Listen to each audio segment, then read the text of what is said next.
Friends, स्वागत है आप सभी लोगों का आपके यूट्यूब चैनल बी शेक्सपियर पर। और आज हम पढ़ेंगे हिस्ट्री ऑफ इंडियन पॉलिटी। जी फ्रेंड्स, अगर आप किसी भी कॉम्पिटिटिव एग्जाम की तैयारी कर रहे हैं और उसमें जीएस का पोर्शन है तो हिस्ट्री ऑफ इंडियन पॉलिटी और पॉलिटी से बहुत सारे प्रश्न पूछे जाते हैं। तो फ्रेंड्स, हम जब इंडियन पॉलिटी पढ़ेंगे तो इसके इतिहास के बारे में हमें थोड़ी बहुत पहले जानकारी होनी चाहिए। तो चलिए शुरू करते हैं कि जो हिस्ट्री ऑफ इंडियन पॉलिटी है वो कैसे शुरू हुआ, किस तरीके से हमारे देश में या भारतवर्ष में उपनिवेशवाद आया, किस तरीके से उन्होंने अपनी सत्ता स्थापित की। तो सबसे पहले बात करते हैं सन 1600 ईस्वी में ईस्ट इंडिया कंपनी भारत आई थी। ठीक है, उस समय ब्रिटेन की महारानी एलिजाबेथ प्रथम थी। उनसे एक चार्टर लेके यानी कि एक अधिकार पत्र प्राप्त करके जो ईस्ट इंडिया कंपनी थी वो भारत आए थे। ठीक है फ्रेंड्स, और उनका जो मुख्य उद्देश्य था, मुख्य एम था, मुख्य टारगेट था वो व्यापार करना था। किंतु कहीं ना कहीं आप देखेंगे इनिशियली इनका मुख्य जो टारगेट था वो व्यापार के साथ साथ जो मुख्य टारगेट था वो उपनिवेशवाद को बढ़ावा देना था, यानी कि भारत के ऊपर उपनिवेश सत्ता स्थापित करना था। कैसे समझेंगे? जब ईस्ट इंडिया कंपनी 1600 ईस्वी में भारत आए, एलिजाबेथ प्रथम से चार्टर लेके यानी एक अधिकार पत्र पर साइन करके वो आए, तो इन्होंने हमारे देश में व्यापार करना, कारोबार करना शुरू कर दिया। ठीक है, ये कारोबार इनका चलता रहा लगभग 1757 तक ये ऐसे कारोबार करते रहे। ठीक है, और इस बीच जब इन्होंने देखा कि कारोबार करते करते यानी जो कारोबार हो रहा था वो किस टाइप का कारोबार हो रहा था, ये जो ईस्ट इंडिया कंपनी के लोग थे ये इंग्लैंड से यानी अपने देश से ये गोल्ड ला रहे थे, पैसा ला रहे थे और उन पैसों को भारतवर्ष में इन्वेस्ट कर रहे थे। यहाँ से जो है इलायची, लौंग और कृषि से संबंधित जो प्रोडक्ट और जो है कपास इत्यादि ले जाके जो है इंग्लैंड के मार्केट पे बेचते थे और विदेशी मार्केट में बेचते थे और मुनाफा कमाते थे। धीरे धीरे ऐसा कर करके जब इतने सालों तक इन्होंने राज किया तो इन्होंने देखा कि जो है हम जो है अपनी देश का पैसा ला रहे हैं, है ना, और उतना प्रॉफिट नहीं हो पा रहा है। क्यों ना कुछ ऐसा किया जाए कि हमें पैसा भी ना लगाना पड़े, यानी इसी देश का पैसा हो और हम यही जो उसको खर्च करें और अपना पैसा अपने देश में रहे और मुनाफा हो। तो इनके दिमाग में क्या हुआ कि 1600 के बाद और 1757 के बीच इन्होंने एक जो है अनबन सा स्टार्ट हो गया, क्योंकि इन्हें अपना सत्ता स्थापित करना था। तो अनबन, यहाँ के नवाबों के साथ एक अनबन स्थापित हो जाता है इनका। ठीक है, तो अनबन कैसा होता है कि एक जो है छुट-पुट युद्ध होता है सबसे पहले, और उस युद्ध का नाम था प्लासी का युद्ध। प्लासी का युद्ध। अब जो प्लासी का युद्ध होता है ये कब होता है? प्लासी का युद्ध होता है 23 जून सन 1757 में। सन 1757 में प्लासी का युद्ध होता है। अब प्लासी के युद्ध में कौन था? प्लासी का जो युद्ध था उसके एक तरफ जो ईस्ट इंडिया कंपनी की सेना थी जिसका नेतृत्व जो है उस समय रॉबर्ट क्लाइव कर रहे थे, और उधर दूसरे पक्ष में जो नवाबों की सेना थी उनमें सिराजुद्दौला,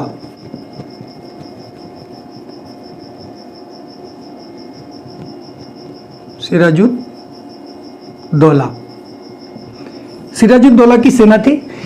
सिराजुद्दौला का हेल्प जो एक और सेना ने की थी वो फ्रांसीसी सेना थी। फ्रांसीसी सेना ने भी की थी, पर परिणाम क्या हुआ कि ईस्ट इंडिया कंपनी उस युद्ध में जीत जाती है, विजय प्राप्त करती है और सिराजुद्दौला हार जाती है।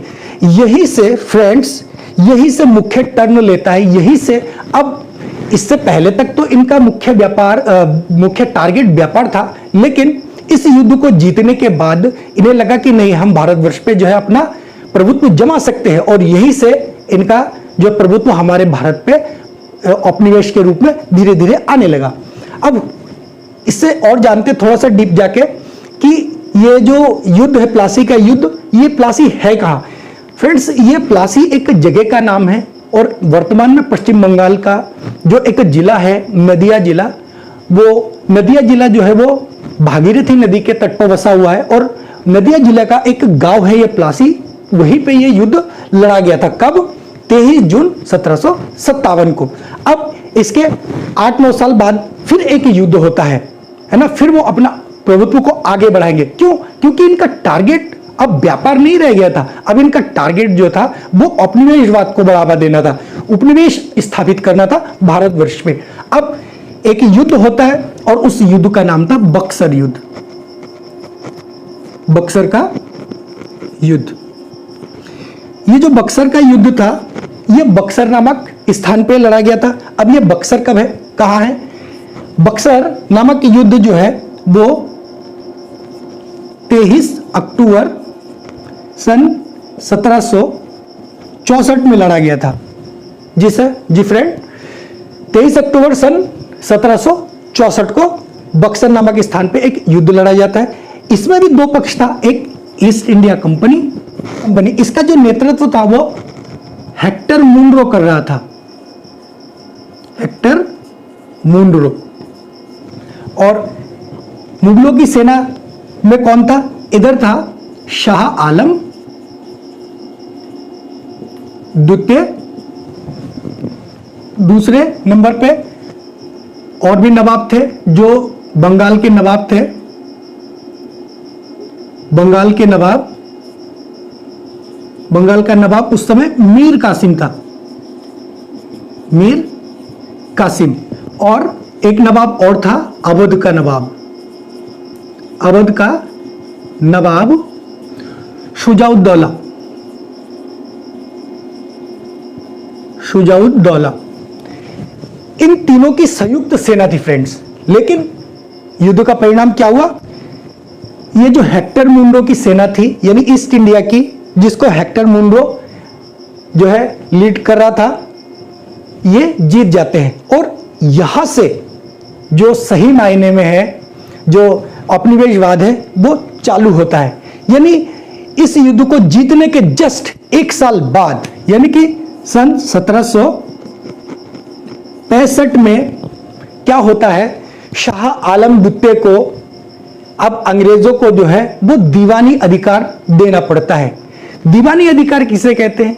दीवानी अधिकार में वो अधिकार होते हैं जिसमें ईस्ट इंडिया कंपनी को राजस्व वसूली करने का अधिकार मिल जाता है, और राजस्व से जो संबंधित नियम होते हैं, कानून होते हैं, उसको अमल करने का अधिकार मिल गया था। एक पॉइंट और ध्यान देने की बात है, यहां राजस्व कानून की बात की गई है, राजस्व की बात की गई है और राजस्व से संबंधित कानून की बात की गई, लेकिन यहां क्रिमिनल कानून की बात नहीं की गई। यहां क्रिमिनल कानून को नहीं देखते थे, ठीक है। तो यहां केवल और केवल क्या देखते थे? राजस्व से संबंधित और राजस्व न्याय से संबंधित कानून जो है इनको अधिकार मिल गया था। अब इन्होंने क्या किया? मिलने के बाद अब इन्होंने जो है अपना राजस्व वसूली का काम स्टार्ट कर दिया। अच्छा पैसा मिल रहा था। पहले क्या होता था, वो पैसा लाते थे, इनमें यहाँ इन्वेस्ट करते थे और यहाँ पैसा मिलता था, है ना। लेकिन अब क्या करते हैं, यही का पैसा जो अब टैक्स के रूप में मिल रहा था, अब इन्हीं पैसों से सामान यहाँ का खरीदा और वो इंग्लैंड में बेचे और बाहर विदेशों में बेचे और अच्छा मुनाफा कमाया, और बस अपना कंपनी बहुत बढ़िया तरीके से तरक्की में था और धीरे धीरे उपनिवेशवाद की ओर बढ़ रहे थे। यानी कि जो भारतीय थे, जो उस समय जो मुगलों की सेना या उस समय जो नवाबों की सेना थी या नवाबों पर एक दबाव बनाया गया, है ना, और धीरे धीरे ये गुलाम बनते चले गए।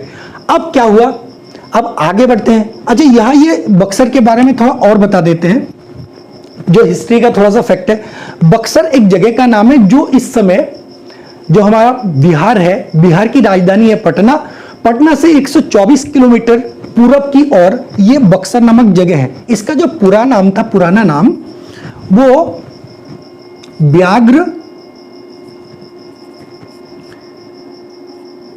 व्याघ्रसर था। व्याघ्रसर, ये व्याघ्रसर दो शब्दों के योग से बना है। व्याघ्र जिसका अर्थ होता है बाघ, और दूसरा सर का मतलब होता है सराय, सरोवर। ठीक है, ऐसा माना जाता है कि जो बक्सर नामक स्थान है, जो अब कहा जाता है, वहां पहले बाघ पाया जाता था और वहां एक बड़ा सा सरोवर था, जिस कारण इस स्थान का नाम जो है बक्सर पड़ा, यानी कि व्याघ्र सर पड़ा था। तो उसी के आधार पर फिर बाद में इसको बक्सर कर दिया गया और इसी स्थान पर बक्सर का युद्ध लड़ा गया था, जिसमें हेक्टर मुंडो की सेना विजयी होती है और मुगलों की सेना, जिसमें शाह आलम द्वितीय, बंगाल का नवाब मीर कासिम और अवध का नवाब शुजाउद्दौला थे, लेकिन ये हार जाते हैं। और यही से वास्तविक जो है जो औपनिवेशवाद की स्थापना होती है और यही से जो है इनको दीवानी अधिकार मिल जाता है। और ये कहां पे अपना दीवानी अधिकार मिलता है इनको? ये मिलता है आपको चेन्नई, यानी कि मद्रास उस समय का, फिर मुंबई जो उस समय का बंबई था, और बंगाल तथा बिहार, है ना, यहां इनको दीवानी अधिकार मिल जाता है। और इस तरीके से धीरे धीरे ये औपनिवेशवाद में बदल जाता है। अब जब ये धीरे धीरे औपनिवेशवाद में बदलता है तो जो ब्रिटिश की सरकार थी, उन्होंने सोचा कि अगर इस तरीके से ज्यादा पावर दे दिया जाए ईस्ट इंडिया कंपनी को, तो ये धीरे धीरे जो हमारे चंगुल से बाहर चला जाएगा। तो इन्होंने क्या किया, इन्होंने अपने हाथों में एक नियंत्रण ले लिया, अपने हाथों में फिर नियंत्रण लेना शुरू कर दिया। और ये इस तरीके से फिर धीरे धीरे ईस्ट इंडिया कंपनी को जो है सीमित कर दिया गया और फिर अलग अलग जो है इस पे प्रतिबंध लगाते चले गए। तो इस तरीके से फ्रेंड्स आप देखेंगे कि हमारे ऊपर डायरेक्ट और इनडायरेक्ट रूप से दो तरीके के शासन चलाए गए या दो तरीके के रूल चले हैं। और वो पहला क्या था, उनमें से पहला था कंपनी का शासन, है ना, कंपनी का शासन,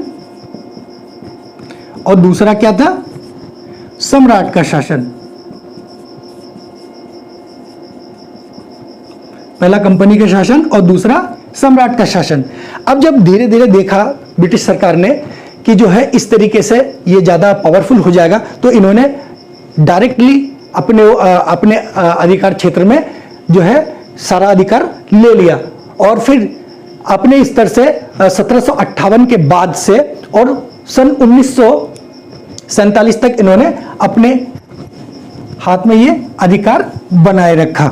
ठीक है, तो फ्रेंड्स आप देखेंगे कि जो कंपनी का शासन है, इसका जो टाइम लिमिट है वो है 1773 से 1857 तक, 1858 तक। और उसके बाद जो सम्राट का शासन चला वो 1858 से लेके और क्या हुआ 1947 तक चला, जब तक कि भारत आजाद नहीं हुआ, है ना, इस तरीके से। अब इसमें हम जो पढ़ेंगे ये दो शीर्षकों के रूप में पढ़ेंगे। हम यहाँ लक्ष्मीकांत, जो एम लक्ष्मीकांत है, उनके किताबों के डिटेल में जाएंगे। ठीक है, तो कंपनी का शासन यहाँ से यहाँ तक चला और सम्राट का जो शासन था वो 1858 से 1947 तक चला। ठीक है, इस बीच छोट-मोट और लड़ाइयाँ होती रही। ठीक है, लेकिन उसको हम इतिहास में, उसके हिस्ट्री में नहीं जाएंगे। हमारा जो मेन टारगेट था वो ये था। तो इस तरीके से फ्रेंड्स आपको पता चल गया होगा कि किस तरीके से औपनिवेशवाद हमारे जो है इंडिया में इंप्लीमेंट किया गया धीरे धीरे। अब क्या हुआ, जब ब्रिटिश सरकार ने अपने ऊपर कंट्रोल ले लिया ईस्ट इंडिया कंपनी का, तो फिर इन्होंने क्या किया, सबसे पहला जो इंप्लीमेंटेशन इन्होंने किया, इसमें कंपनी के शासन में हम पढ़ेंगे कंपनी। ठीक है, पहले नंबर पे कंपनी का शासन। फ्रेंड्स इसके बाद आपको मैं ट्रिक से ये सब याद करा दूंगा, किस तरीके से आप याद रख सकते हैं। तो कंपनी का शासन कब से कब तक था, 1773 से और 1858 तक। ठीक है, तो कंपनी के शासन में सबसे पहला जो इंप्लीमेंटेशन किया गया वो एक रूल इंप्लीमेंट किया गया और उस अधिनियम का रूल का नाम था रेगुलेटिंग एक्ट। ठीक है, रेगुलेटिंग एक्ट, रेगुलेटिंग एक्ट 1773 को इंप्लीमेंट किया गया। ठीक है, सबसे पहले रेगुलेटिंग एक्ट 1773 में इंप्लीमेंट किया गया। अब रेगुलेटिंग एक्ट में क्या प्रावधान किया गया? रेगुलेटिंग एक्ट में सबसे पहला प्रावधान यह किया गया कि इसमें ब्रिटिश सरकार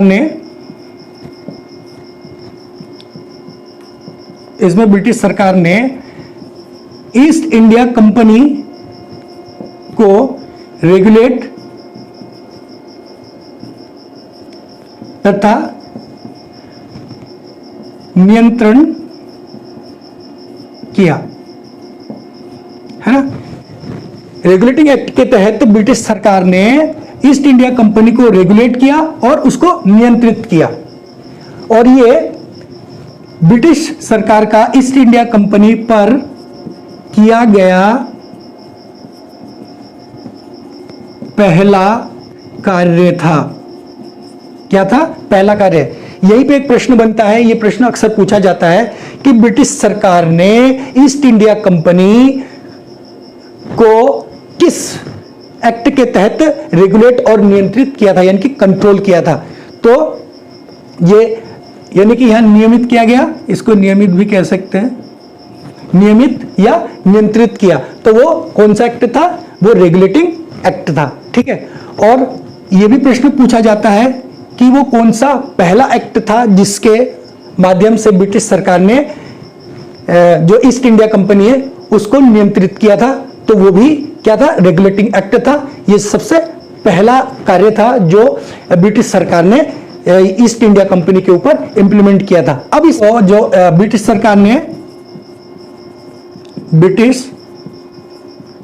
सरकार ने ईस्ट इंडिया कंपनी के प्रशासनिक और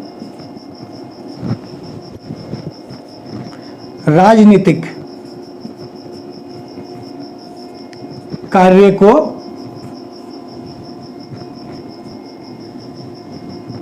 मंजूरी दी थी या स्वीकृति दी। यानी कि ब्रिटिश सरकार ने बताया कंपनी को कि आप जो कार्य कर रहे हैं वो किस तरीके का कार्य कर रहे हैं, है ना, वो प्रशासनिक है या राजनीतिक है या दोनों है। तो उससे इंट्रोड्यूस करा और उसकी स्वीकृति दी कि आप इस तरीके के कार्य कर सकते हैं। ठीक है, तीसरा कार्य क्या किया था इन्होंने? इसी रेगुलेटिंग एक्ट के तहत जो है ब्रिटिश सरकार ने केंद्रीय शासन व्यवस्था, केंद्रीय प्रशासन व्यवस्था लागू की। तो ये तीन प्रावधान किए गए। पहला प्रावधान क्या किया गया? नियमित किया गया और नियंत्रित किया गया, यानी कि ईस्ट इंडिया कंपनी के कार्य को नियमित और नियंत्रित किया गया। दूसरा, ईस्ट इंडिया कंपनी के प्रशासनिक और राजनीतिक कार्य को मंजूरी मिली, स्वीकृति मिली। और तीसरा, केंद्रीय प्रशासन की स्थापना की गई। अब इसकी विशेषता देखते हैं। ईस्ट इंडिया कंपनी के द्वारा जो ये रेगुलेटिंग एक्ट, ईस्ट इंडिया के ऊपर जो रेगुलेटिंग एक्ट लगाया गया, इसकी विशेषताएं क्या क्या है? रेगुलेटिंग एक्ट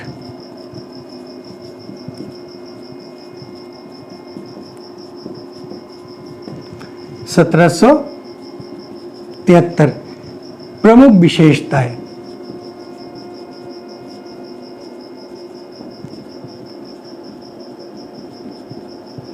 प्रमुख विशेषताएं क्या क्या है?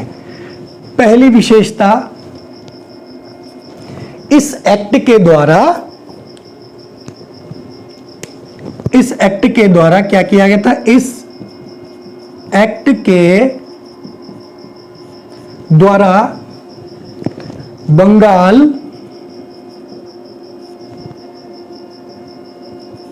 के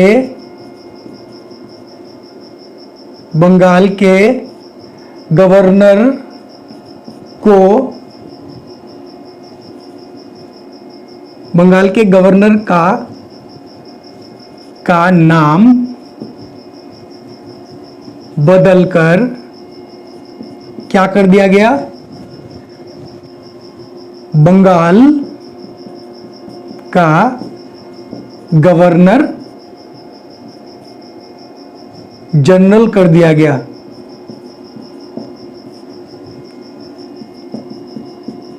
क्या किया गया था? सबसे पहला कार्य रेगुलेटिंग एक्ट के माध्यम से यह किया गया कि बंगाल का जो गवर्नर था उसके पद को यानी कि उसके नाम को अब बंगाल का गवर्नर ना कह के बंगाल का गवर्नर जनरल कहा गया।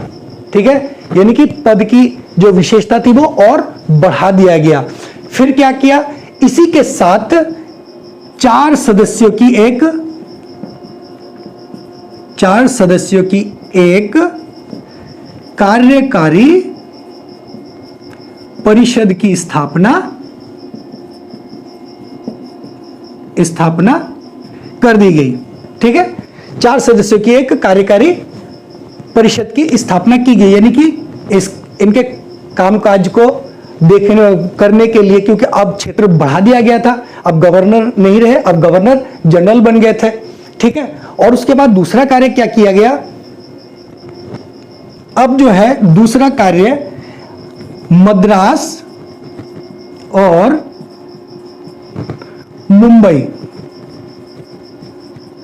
मुंबई के गवर्नर को बंगाल के गवर्नर जनरल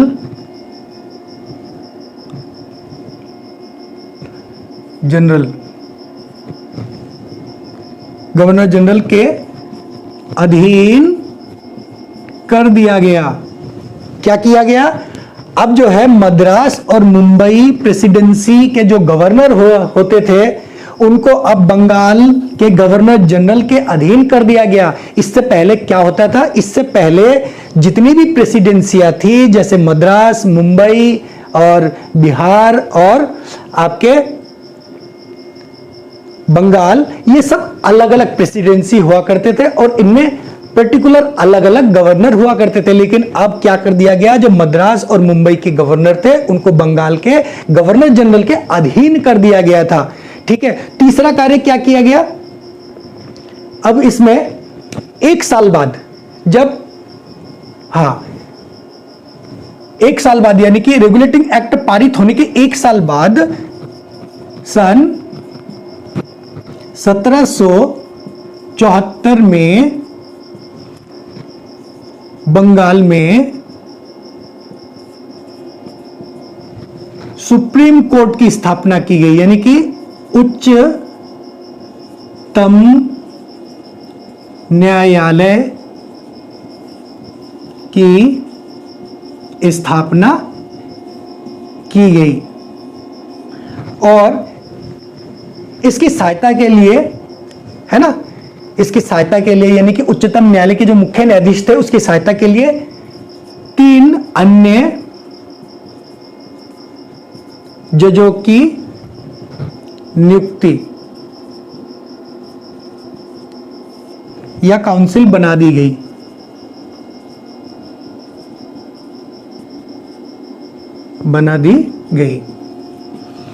ठीक है, और जो सबसे पहला जो उच्चतम न्यायालय के जो न्यायाधीश थे वो सर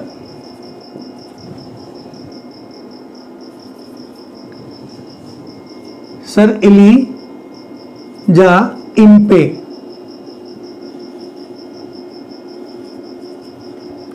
थे। सर एलिजा इम्पे को बना दिया गया मुख्य न्यायाधीश बंगाल उच्च न्यायालय का, उच्चतम न्यायालय का, यानी कि बंगाल में जो सुप्रीम कोर्ट की स्थापना की गई थी उसका जो मुख्य न्यायाधीश था वो सर एलिजा इन पे को बना दिया गया। यहां एक और, जब बंगाल के गवर्नर जनरल का नाम बदल के बंगाल का गवर्नर जनरल कर दिया गया, बंगाल जनरल बना था, वो कौन था? यहां प्रश्न ये पूछा जाता है कि गवर्नर जनरल का जो ओहदा, गवर्नर का ओहदा जो चेंज करके गवर्नर जनरल कर दिया गया था, तो वो कौन सा व्यक्ति था जिसको सबसे पहले बंगाल का गवर्नर जनरल घोषित किया गया था? तो वो व्यक्ति जो था वो वॉरेन हेस्टिंग्स थे। हेस्टिंग्स कौन थे? वो वॉरेन हेस्टिंग्स थे। और ये बंगाल के अंतिम गवर्नर थे तथा बंगाल के पहले गवर्नर जनरल भी थे। ठीक है, तो ध्यान देना, बंगाल के अंतिम गवर्नर और बंगाल के पहले गवर्नर जनरल ये बने थे कौन? Warren Hastings. ठीक है, तो इस तरीके से आप देख सकते हैं। अच्छा, आगे क्या हुआ?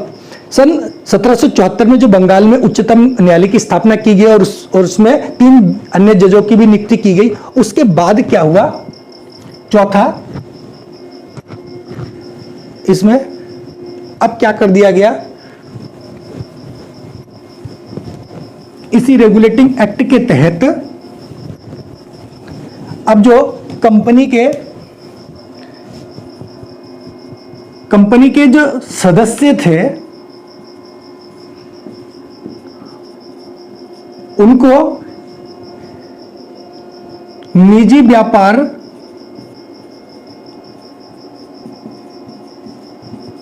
करने पर रोक लगा दी गई। क्या कर दिया गया? अब जो कंपनी के जो सदस्य थे, यानी कि ईस्ट इंडिया कंपनी के जो सदस्य थे, वो अब निजी व्यापार नहीं कर सकते थे। दूसरा, अब वो भारतीय लोगों से उपहार भी नहीं ले सकते थे। तीसरा, ना ही उपहार ले सकते थे और ना ही जो है रिश्वत ले सकते थे। रिश्वत नहीं ले सकते थे। ये प्रावधान कर दिया गया था किस एक्ट के तहत? रेगुलेटिंग एक्ट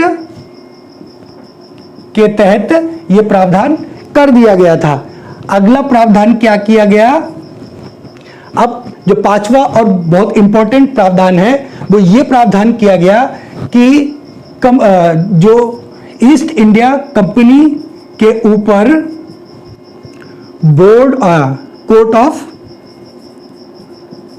कोर्ट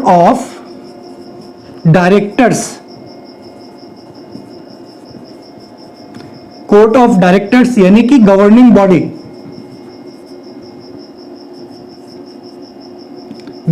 बॉडी बिठा दी गई है ना। ईस्ट इंडिया कंपनी के ऊपर अब क्या है? कोर्ट ऑफ डायरेक्टर्स की निगरानी बैठा दी गई, यानी कि कुछ लोगों का समूह बना दिया गया जो अब ये देखेगा कि ईस्ट इंडिया कंपनी क्या क्या कार्य करती है, उसकी पूरी डिटेल अब ब्रिटिश सरकार को देना आवश्यक कर दिया गया। अब कोर्ट ऑफ डायरेक्टर्स क्या करेगा? कोर्ट ऑफ डायरेक्टर्स जो है वो ईस्ट इंडिया कंपनी के द्वारा जो रूल चलाया जा रहा है, यानी कि राजस्व से संबंधित,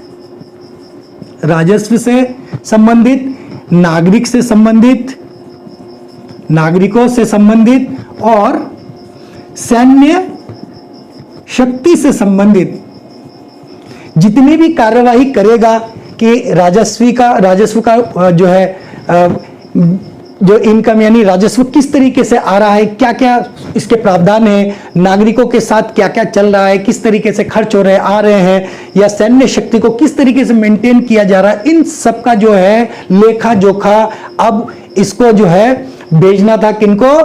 कोर्ट ऑफ डायरेक्टर्स के माध्यम से ब्रिटिश सरकार को भेजना अब अनिवार्य कर दिया गया था। तो फ्रेंड्स, ये जो 5 मुख्य पॉइंट्स है, इनमें से हर साल प्रश्न लगभग पूछा जाता है। इस तरीके से आपको पता चल गया होगा कि किस तरीके से ईस्ट इंडिया कंपनी ने, जो कि ब्रिटिश सरकार का ही गुर्गा था, जो व्यापार की दृष्टि से भारत आए हुए थे, लेकिन इनका मेन टारगेट जो था वो सिर्फ और सिर्फ शासन करना था, राजनीति में घुसना था और धीरे धीरे पूरे भारतवर्ष पर राज करना था, जो इन्होंने करके भी दिखाया अंत में। तो इस तरीके से आप इसको जनरल वे में याद रख सकते हैं। लेकिन सबसे पहली बात, आप इसको कैसे याद रखेंगे? जब आप इसके आगे अमेंडिंग जो एक्ट पढ़ेंगे 1781 का, और उसके बाद अलग अलग पिट्स का इंडिया एक्ट पढ़ेंगे, तो धीरे धीरे आप पीछे का भूल जाएंगे। लेकिन अब मैं आपको ट्रिक्स से याद कराऊंगा कि आप याद कैसे रखेंगे। देखिए फ्रेंड्स, देखिए अब आप याद कैसे रखेंगे। अब आप इसको किस तरीके से याद रखेंगे? देखिए, कंपनी का शासन हमने क्या पढ़ा सबसे पहले नंबर पे? कंपनी का शासन, इसका टाइमलाइन क्या था? 1773 से लेके और 1858 तक, ठीक है। अब आप इसको ट्रिक से याद करेंगे। किस तरीके से? देखिए, आप इसको ट्रिक से याद करेंगे ऐसे, जैसे का, की, मा, है ना, यानी कि कंपनी में रेगुलर एक्ट करते करते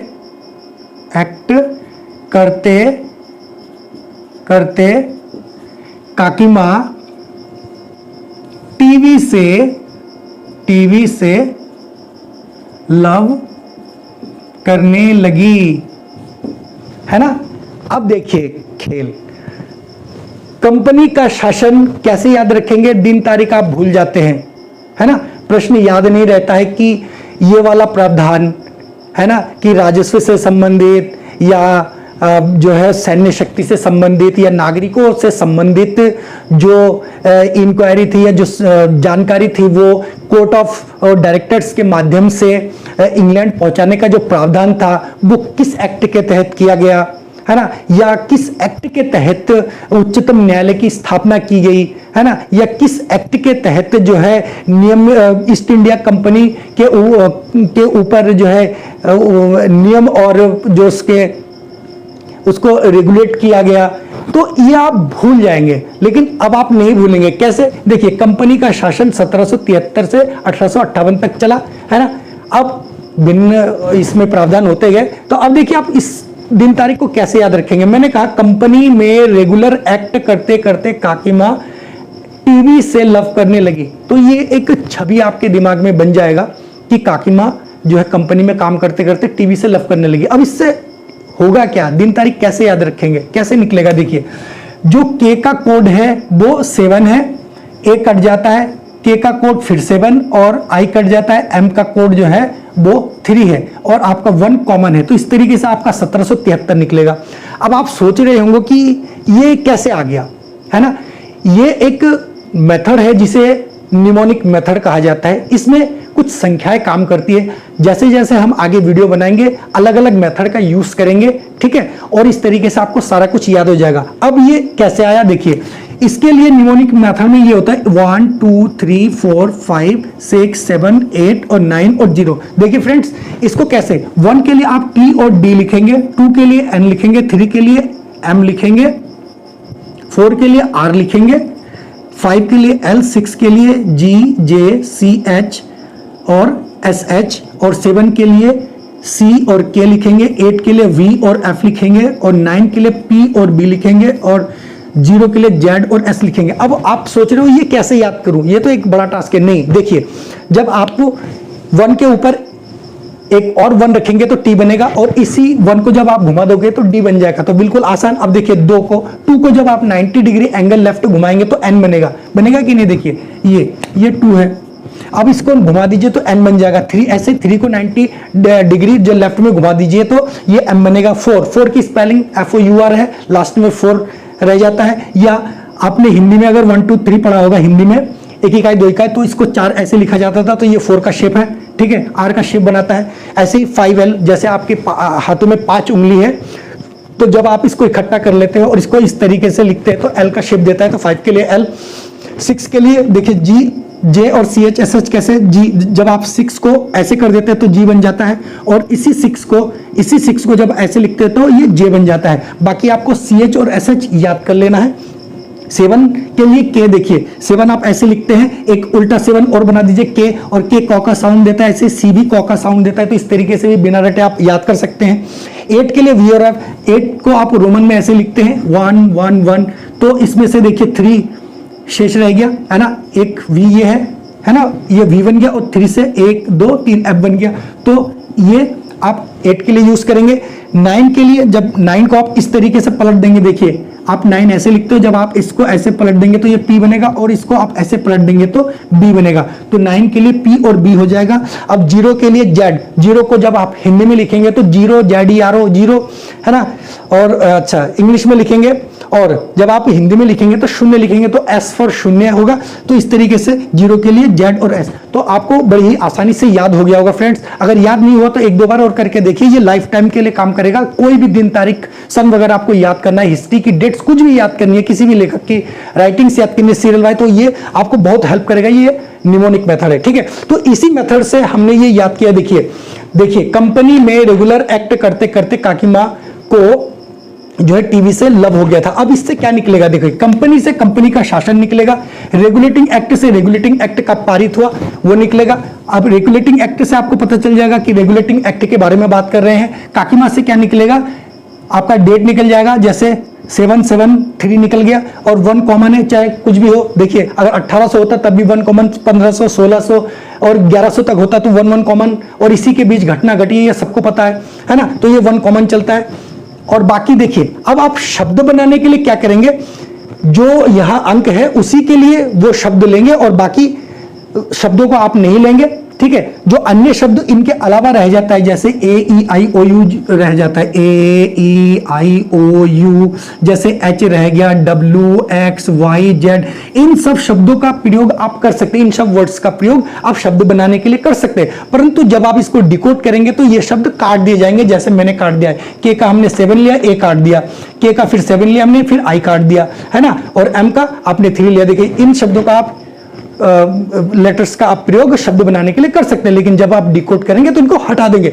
अब देखिए इसी तरीके से टीवी से प्रेम हुआ, तो टीवी के लिए 8 था, आपका 8 निकल गया, वीक है टीवी, टी के लिए 1 है ना, और वी के लिए 8 आ गया, देखिए वी के लिए 8, और लव के लिए L 5 के लिए आ गया, और 8 के लिए क्या आया, वी, है ना, तो इस तरीके से पूरा बन गया, है ना, लव LOVE, देखिए L ये 5 और V से 8, तो इस तरीके से आपका पूरा 1858 निकल जाता है। तो आपको मोटा मोटा ये हमेशा याद रहेगा कि कंपनी में रेगुलर एक्ट करते करते, यानी रेगुलर काम करते करते काकीमा को टीवी से लव हो गया था। तो ये आप भूलेंगे नहीं कि ये किस एक्ट के बारे में बात कर रहा है, और पर्टिकुलर एक्ट किस सन में और कब पारित हो, और कब से कब तक इनका शासन रहा लगभग, है। तो इस तरीके से आप नहीं भूलेंगे। अब देखिए आगे बढ़ते हैं, और भी आगे जो आगे के पॉइंट है उसको आप कैसे याद रखेंगे।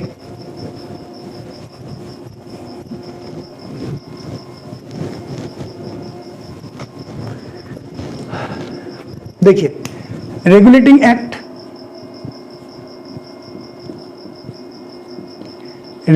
एक्ट पारित हुआ कब, 1773। हमने अभी पढ़ा है रेगुलर वर्क करते करते काकीमा, तो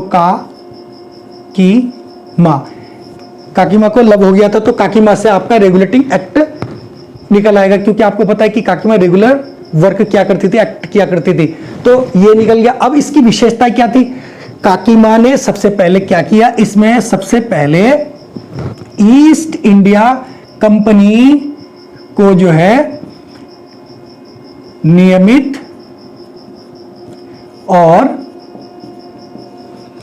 नियंत्रित किया। तो सबसे पहले पता चल गया। देखिए काकीमा ने क्या किया, काकीमा थोड़ा ढीली कैरेक्टर की है, ठीक है, तो काकीमा ने क्या किया, काकीमा ने ईस्ट इंडिया कंपनी को सबसे पहले नियमित किया और नियंत्रित किया। तो अगर आपसे पूछा जाए, प्रश्न आए कि किस एक्ट के तहत ईस्ट इंडिया कंपनी को नियमित और नियंत्रित किया गया था, और सबसे पहला कार्य जो ईस्ट इंडिया कंपनी के ऊपर किया गया है ना, वो यही रेगुलेटिंग एक्ट के माध्यम से ही किया गया था, और यही सबसे पहला कार्य था रेगुलेटिंग एक्ट के द्वारा ईस्ट इंडिया कंपनी को नियंत्रित करने का। तो आपको एकदम से याद आ जाएगा, रे काकीमा ने क्या किया था, ईस्ट इंडिया कंपनी के कार्यों को नियमित और नियंत्रित किया था। तो नियमित और नियंत्रित किया। दूसरे नंबर पे है ना, अब ईस्ट इंडिया कंपनी के जो प्रशासनिक और राजनीतिक कार्य को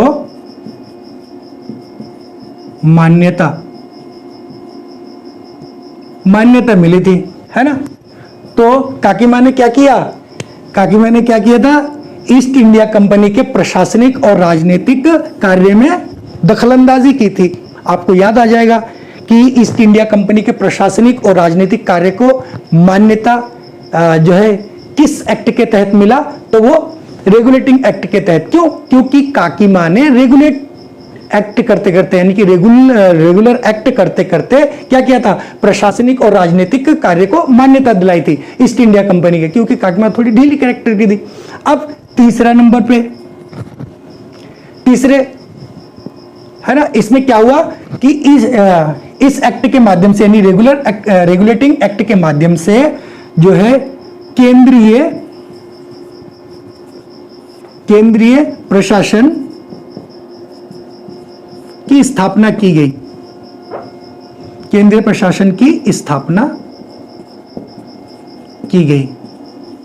अब देखिए काकीमा ने फिर क्या किया, फिर केंद्रीय प्रशासन की स्थापना भी। अगर यह प्रश्न पूछा जाता है कि केंद्रीय प्रशासन की स्थापना किस एक्ट के तहत की गई थी, तो आपको क्या याद रखना है कि केंद्रीय प्रशासन की स्थापना रेगुलेटिंग एक्ट के तहत की गई। क्यों? क्योंकि काकीमा रेगुलर एक्ट क्या करती थी, है ना, और रेगुलर एक्ट करते करते उनको टीवी से लब हो गया था। तो रेगुलर एक्ट से रेगुलेटिंग एक्ट, और कौन करती थी रेगुलर एक्ट, काकीमा करती थी। तो काकीमा से 1773 का एक्ट निकल जाएगा, और आपको पता है 1773 में रेगुलेटिंग एक्ट था।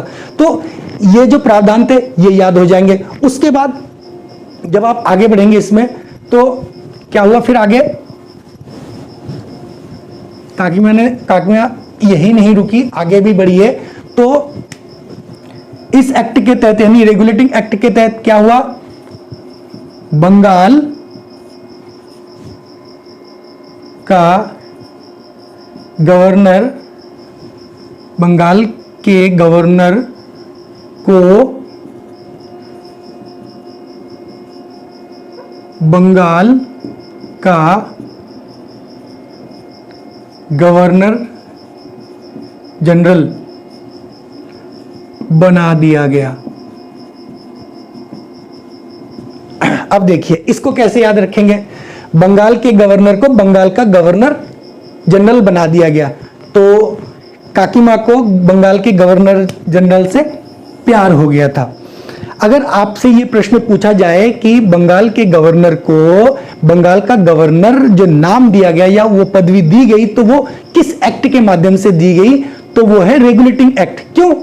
क्योंकि रेगुलर एक्ट करते करते काकीमा को जो है क्या हो गया था, टीवी से लव हो गया था। और काकीमा जो है, काकीमा को और किससे लव था, बंगाल के गवर्नर जनरल से भी लव था। ठीक है, तो बंगाल के गवर्नर जनरल से लव था, इस हिसाब से बंगाल का जो गवर्नर जनरल का जो पदवी है वो रेगुलेटिंग एक्ट के द्वारा इंप्लीमेंट किया गया था, लगाया गया था, नाम दिया गया था। उसके बाद क्या किया गया, फिर यही नहीं रुके, अब इसके बाद जो है मद्रास और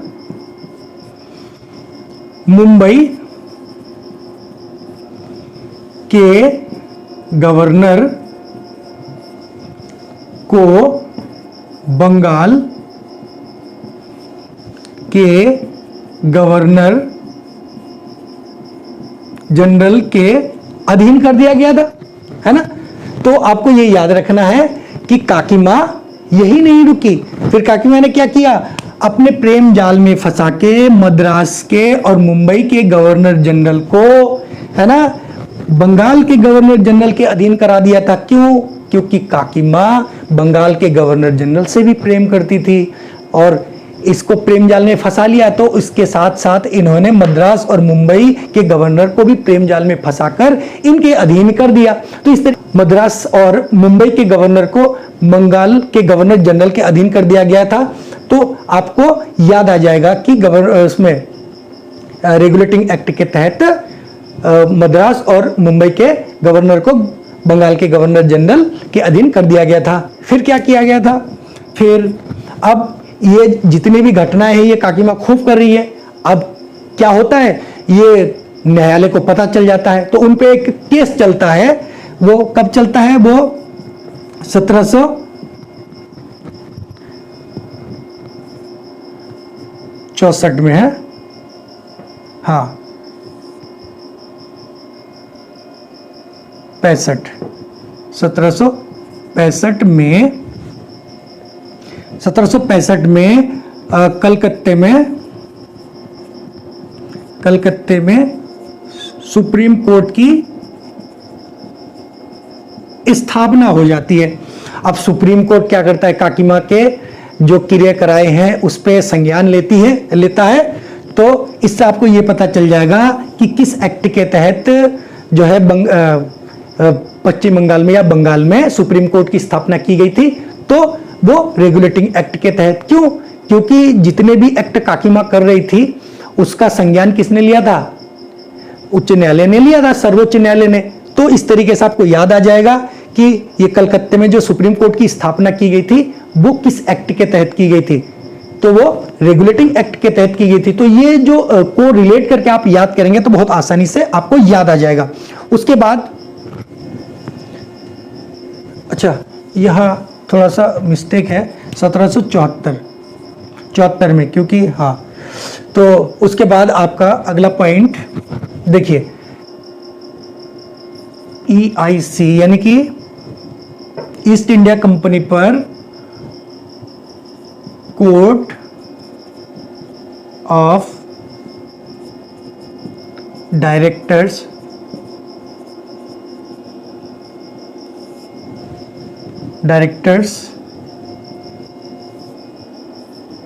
बैठा दिया गया, यानी कि एक गवर्निंग बॉडी बिठा दी गई ताकि जो ब्रिटिश सरकार है वो जान पाए कि जो ईस्ट इंडिया कंपनी है वो राजस्व किस तरीके से वसूल कर रही है, किस तरीके से नागरिकों पे अपना शासन कर रही है, या किस तरीके से जो सैन्य शासन जो है वो इंप्लीमेंट कर रही है, या सैन्य शासन को आगे बढ़ा रही है, उस पर क्या खर्च वर्च कर रही है, उसका सारा ब्यौरा कोर्ट ऑफ डायरेक्टर्स के माध्यम से जो है ब्रिटिश सरकार को पहुंचाना था। उसके बाद क्या किया, काकीमा ने एक और घटना कर दी थी। वो घटना ये थी कि अब जो है काकीमा जितने भी खेल कर रहे थे अब उसका पर्दाफाश हो गया था। अब काकीमा क्या नहीं कर सकती थी, अब काकीमा जो है किसी से उपाधि नहीं ले सकती थी या रिश्वत नहीं ले सकती थी। उनका देह व्यापार अब खत्म हो गया था, उपाधि नहीं ले सकती थी, रिश्वत नहीं ले सकती थी, इसका भी अंत हो गया था। तो इस तरीके से आप फ्रेंड्स याद रख सकते हैं कि बंगाल का गवर्नर जनरल की जो पदवी है वो किस एक्ट के तहत, रेगुलेटिंग एक्ट के तहत, क्योंकि रेगुलर वर्क करते करते काकीमा टीवी से लव करने लगी थी। तो काकीमा से आपका रेगुलेटिंग एक्ट और काकीमा से 1773 निकल जाएगा। मद्रास और मुंबई के गवर्नर को बंगाल के गवर्नर के अधीन कब किया गया, किस एक्ट के तहत, तो रेगुलेटिंग एक्ट के तहत। और कलकत्ते में सुप्रीम कोर्ट की स्थापना 1774 में जो किया गया था वो किस एक्ट के तहत, वो और रेगुलेटिंग एक्ट के तहत। क्यों, क्योंकि सुप्रीम कोर्ट ने जो है वो काकीमा के विषय में संज्ञान लिया था, काकीमा बुरी काम किया करती थी। और उसके बाद जो ईस्ट इंडिया कंपनी पर कोर्ट ऑफ डायरेक्टर्स बिठा दिया गया था ताकि वो जो भी कार्यवाही करे राजस्व से संबंधित या सैन्य शक्ति से संबंधित या नागरिकों से संबंधित, तो उसकी जो जानकारी है वो बोर्ड के माध्यम से कहा जाएगा, ब्रिटिश सरकार के पास। तो इस तरीके से अब काकीमा बुरी थी तो काकीमा के ऊपर कोर्ट ऑफ डायरेक्टर्स बिठा दिया गया। तो इससे आपको याद आ जाएगा कि कोर्ट ऑफ डायरेक्टर्स की स्थापना किस एक्ट के तहत, तो काकीमा शब्द याद आ जाएगा, है ना, कि काकीमा ने कांड कर दिया था या गड़बड़ कर दिया था, जिस कारण पंचायत बैठी थी यानी कोर्ट ऑफ डायरेक्टर्स बैठी थी, तो इस तरीके से आपको कोरिलेट करके याद आ जाएगा। फिर काकी माँ का खेल ज़्यादा दिन तक चला नहीं, फिर क्या हुआ, उन्होंने लोगों से उपाधि लेना भी बंद कर दिया, यानी जो पैसे आ रहे थे इनिशियली वो लेना बंद कर दिया, रिश्वत बंद कर दिया, है ना, या इस तरीके के जो लेन देन थे वो सब बंद हो गए। तो इस तरीके से फ्रेंड्स आपको ये बड़े ही आसानी से याद हो जाएगा। इसके अगले वीडियो में हम जो है वो अमेंडिंग एक्ट पढ़ेंगे, इसमें 1781, ठीक है। तो अमेंडिंग एक्ट 1781 पढ़ेंगे, ठीक है। तो फ्रेंड्स उम्मीद करता हूं कि ये वीडियो आपको पसंद आया है। अगर आपको ये वीडियो पसंद आया, अगर आप चाहते हैं कि इस तरीके का वीडियो आपको मिले, ट्रिक से याद हो जाए, आपको ये ट्रिक याद रहेगा, आप भूलोगे नहीं, ठीक है। तो अगर आपको ये वीडियो पसंद है तो आप अपने फ्रेंड्स में इसको शेयर करिए, इसको वीडियो को लाइक करिए और सब्सक्राइब कर लीजिए और अपने दोस्तों को ज़रूर बताइएगा। तो ठीक है फ्रेंड्स, आज के लिए